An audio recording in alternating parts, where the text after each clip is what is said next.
Wingi ni umoja. Usomaji wa leo umetolewa kutoka Daily Guides iliyoandikwa na mchungaji Daktari Jim Lockard kama ilivyochapishwa kwenye jarida la Science of Mind la Novemba mwaka wa 2024. Imesomwa na Muthoni Kimondo. Jaribio kuu limo katika akili zetu wenyewe. Hapa katika uadilifu wa roho zetu na katika unyenyekevu wa mioyo yetu, tunaweza kuthibitisha kile ambacho vizazi vimetamani, kuishi na kuomba. Kwamba hatimaye, japokuwa hatukujua na dunia haikuhisi, uungu umevaa ubinadamu kwa muda. Haya ni maneno ya Ernest Holmes kutoka kitabu The Spiritual Universe and You, ukurasa wa 77. Wingi ni umoja. Kanuni ya msingi ya kimetafizia ya umoja ndio ufunguo wa kuelewa kanuni ya wingi.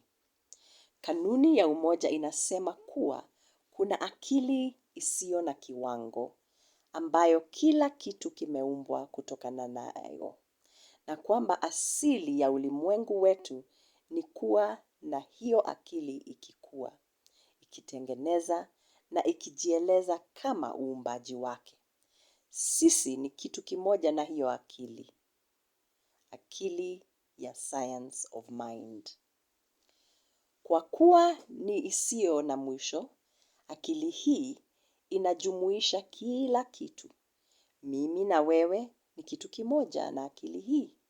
Na akili zetu ni akili hiyo iliyojitofautisha kwa kila mmoja wetu.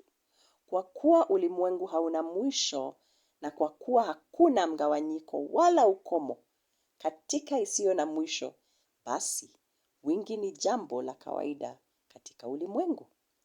Kanuni ya wingi si kitu tunachopaswa kustahili kwa kulipia au kujitahidi mno. Ni utaratibu wa kawaida wa mambo. Imani katika mgawanyiko na upungufu inaweza kudhoofisha uwezo wetu na kujieleza kwa wingi. Lakini imani hizo hazibadilishi asili ya wingi.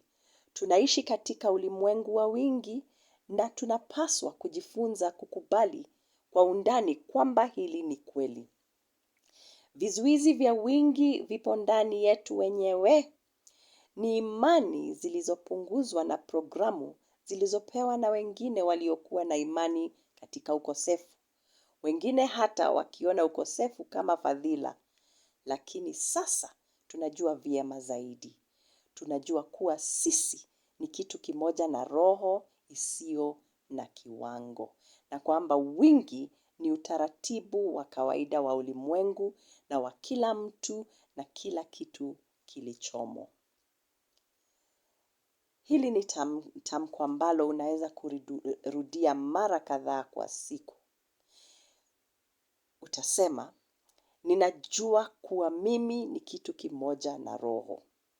Kwa hivyo, wingi kuingia katika maisha yangu kwa njia ya kawaida na mara kwa mara.